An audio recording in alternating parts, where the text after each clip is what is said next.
우리 대한민국의 장래를 짊어질 개혁과 선진의 주체 젊은이들이여. 여러분들은 5, 60대가 겪은 아픔을 얼마나 알고 있는가? 그대들은 조국을 위하여 과연 얼마만큼 땀과 눈물을 흘렸는가? 지금 여러분이 누리는 풍요로움 뒤에는 지난날 5, 60대의 피와 땀과 눈물이 있었다는 것을 결코 잊어서는 안 된다. 5.16 혁명 직후 한미 관계는 매우 어려웠으며 이를 해결하고자 박정희 최고회의 의장이 미국을 방문했으나 큰 성과를 이루지 못했다. 특히 필요한 원조를 얻는 데 어려움이 있었다. 그 당시 한국에 돈을 빌려준 나라는 지구상 어디에도 없었다.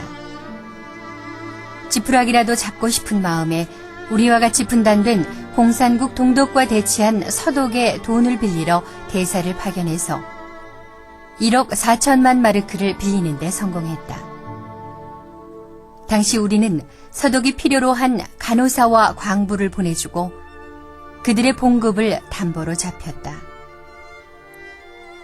고졸 출신 파독 광부 500명을 모집하는데 4만 6천 명이 몰렸다. 그들 중에는 정규대학을 나온 학사 출신도 수두룩했다. 면접 볼 때 손이 고와서 떨어질까봐 가만 연탄에 손을 비비며 거친 손을 만들어 면접에 합격했다.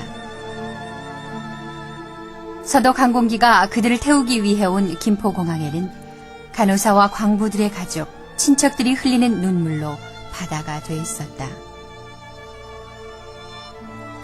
낯선 땅 서독에 도착한 간호사들은 시골 병원에 뿔뿔이 흩어졌다. 말도 통하지 않은 여자 간호사들에게 처음 맡겨진 일은 병들어 죽은 사람의 시신을 닦는 일이었다. 어린 간호사들은 울면서 거지에 알코올을 묻혀 딱딱하게 굳어버린 시체를 이리저리 굴리며 닦았다. 하루 종일 닦고 또 닦았다. 남자 광부들은 지하 1000m 이상의 깊은 땅 속에서 그 뜨거운 지혈을 받으며 열심히 일했다.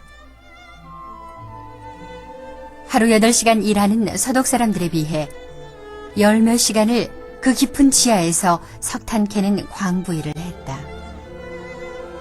서독 방송 신문들은 대단한 민족이라며 가난한 한국에서 온 여자 간호사와 남자 광부들에게 찬사를 보냈다.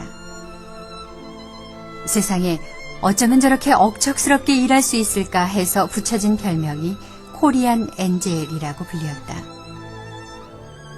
몇 년 뒤 서독 르비케 대통령의 초대로 박 대통령이 방문하게 됐다. 그때 우리에게 대통령 전용기는 상상할 수도 없어 미국의 노스웨스트 항공사와 전세기 계약을 체결했지만 쿠데타군에게 비행기를 빌려줄 수 없다는 미국 정부의 압력 때문에 그 계약은 일방적으로 취소됐다. 그러나 서독 정부는 친절하게도 국빈용 항공기를 우리나라에 보내주었다. 어렵게 서독에 도착한 박 대통령 일행을 거리의 시민들이 플랜카드를 들고 뜨겁게 환영해줬다. 코리안 간호사 만세, 코리안 광부 만세, 코리안 엔젤 만세. 영어를 할 줄 모르는 박 대통령은 창밖을 보며 감격에 겨워 땡큐 땡큐만을 반복해서 외쳤다. 서독에 도착한 박 대통령 일행은 리브케 대통령과 함께 광부들을 위로 격려하기 위해 탄광에 갔다. 고국의 대통령이 온다는 사실에 그들은 500여 명이 들어갈 수 있는 강당에 모여들었다. 박 대통령이 수행원들과 함께 강당에 들어섰을 때 작업복 입은 광부들의 얼굴은 시커멓게 그을려 있었다. 대통령의 연설이 있기에 앞서 우리나라 애국가가 흘러나왔을 때 이들은 목이 메어 애국가를 제대로 부를 수조차 없었다. 대통령이 연설을 했다.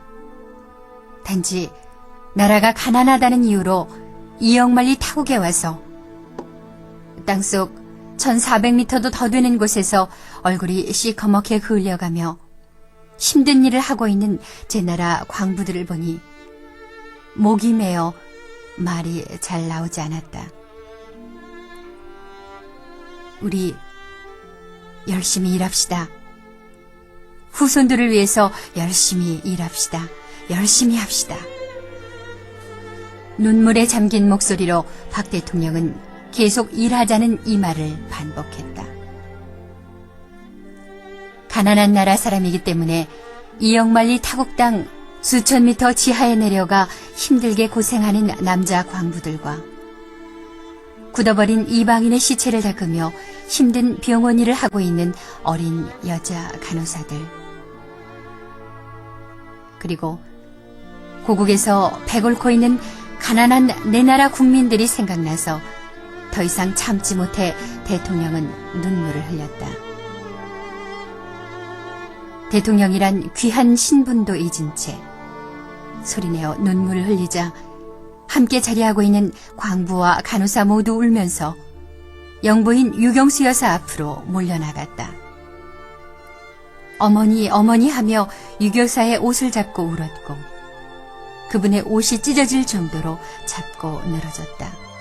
유교사도 함께 울면서 내 자식같이 한 명 한 명 껴안아주며 조금만 참으세요 라고 위로하고 있었다. 광부들은 르비케 대통령 앞에 큰절을 하며 울면서 고맙습니다. 고맙습니다. 한국을 도와주세요. 우리 대통령님을 도와주세요. 우리 모두 열심히 일하겠습니다. 무슨 일이든 하겠습니다를 수없이 반복했다. 르비케 대통령도 울고 있었다. 연설이 끝나고 강당에서 나오자 미처 그곳에 들어가지 못한 여러 광부들이 떠나는 박 대통령과 유경수 여사를 붙잡고 우릴 두고 어딜 가세요? 고향에 가고 싶어요. 부모님이 보고 싶어요. 하며 떠나는 박 대통령과 유교사를 놓아줄 줄 몰랐다. 호텔로 돌아가는 차에 올라탄 박 대통령은 계속 눈물을 흘렸다. 옆에 앉은 르비케 대통령은 손수건을 직접 주며 우리가 도와주겠습니다. 서도 국민들이 도와주겠습니다. 라고 심주어 말했다. 서도 국회에서 연설하는 자리에서 박 대통령은 돈 좀 빌려주세요.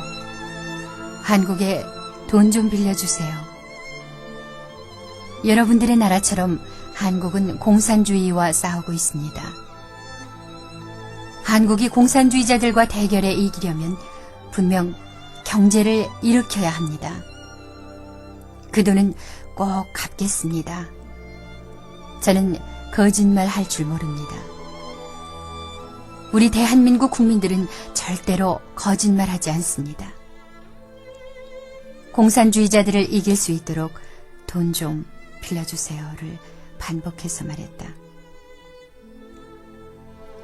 당시 한국은 자원도 돈도 없는 세계에서 가장 못 사는 나라였다. 유엔에 등록된 나라 수는 120여 개국. 당시 필리핀 국민 소득 170불, 태국 220불 등 이때 한국은 76불이었다. 우리 밑에는 달랑 인도만 있었다. 세계 120개 나라 중에 인도 다음으로 못 사는 나라가 바로 우리 한국이었다. 1964년 국민소득 100달러. 이 100달러를 위해 단군 할아버지부터 무려 4600년이라는 오랜 세월이 걸렸다. 이후 그대들이 말하는 이른바 우리 보수 수구 세력들은 머리카락을 잘라 가발을 만들어 외국에 내다 팔았다. 동네마다 엿장수를 동원해 머리카락 파세요 파세요 하며 길게 따 늘린 아낙네들의 머리카락을 모았다. 시골에 나이 드신 분들은 서울 간 아들놈 학비 보태주려 머리카락을 잘랐고 먹고 살 쌀을 사기 위해 머리카락을 잘랐다. 그래서 한국의 가발 산업은 발전하게 됐던 것이다. 또한 싸구려 플라스틱으로 예쁜 꽃을 만들어 외국에 팔았다. 곰인형을 만들어 외국에 팔았다. 전국에 쥐잡기 운동을 벌였다. 쥐털로 일명 코리안 밍크를 만들어 외국에 팔았다. 돈 되는 것은 무엇이든지 다 만들어 외국에 팔았다. 이렇게 저렇게 해서 1965년 수출 1억 달러를 달성했다. 세계가 놀랐다. 저 거지들이 1억 달러를 수출해 하며 한강의 기적이라고 전 세계가 경이적인 눈빛으로 우리를 바라봤다. 조국 근대화의 정화는 서독에 파견된 간호사들과 광부들이었다. 여기에 베트남전 파병은 우리 경제의 회생의 기폭제가 됐다. 참전 용사들이 흘린 피와 땀은 기폭제가 됐으며 경부 고속도로가 건설되는데 이를 바탕으로 우리 한반도의 동맥이 힘차게 흐르기 시작했다. 우리가 올림픽을 개최하고 월드컵을 개최하고 세계가 우리 한국을 무시하지 못하도록 국력을 키울 수 있었던 것은 그대들이 수구 보수 세력으로 폄하하는 그때 그 광부와 간호사들, 베트남전 세대가 있었기 때문이다. 그대들이 명심할 것은 그때 이방인의 시신을 닦던 간호사와 수천 미터 지하 탄광에서 땀 흘리며 일한 우리의 광부, 목숨을 담보로 이국 전선에서 피를 흘리는 우리 국군 장병, 장렬하는 사막의 중동 건설 현장에서 일한 5, 60대가 흘린 피와 땀과 눈물이 있었기에 그대들 젊은 세대들이 오늘의 풍요를 누릴 수 있다는 사실을 결코 잊어서는 안 된다. 반전과 평화 데모를 외치며 거리로 몰려나와 교통질서를 마비시키는 그대들이 과연 아버지와 할아버지 세대를 수구 세력으로 폄하할 자격이 있는가? 그대들이 그때 땀 흘리며 일한 오늘의 5, 60대들을 보수 수구 세력으로 폄하하기에 앞서 오늘의 현실을 직시하라. 국가 경영을 세계와 미래라는 큰 틀 전체로 볼 줄 아는 해안을 지녀야 하지 않겠는가? 보다 나은 내일의 삶을 위해 오늘의 고통을 즐겨 참고 견디어 국민소득 4만 불대의 고지를 달성할 때까지는 우리들 신구 세대는 한 덩어리가 돼야 한다. 서로 갈라져 반목하고 갈등하기에는 갈 길이 너무 멀다. 이제 우리 모두 한 번쯤 자신을 돌아보며 같은 뿌리에 난 상생의 관계임을 확인하고 다시 한번 뭉쳐보자. 우리 모두 선배를, 원로를, 지도자를 존경하고 따르며 우리 모두 후배들을 격려하고 베풀고 이해해주면서 함께 가보자. 우리 대한민국의 앞날에 더욱 밝은 빛이 비추어지리니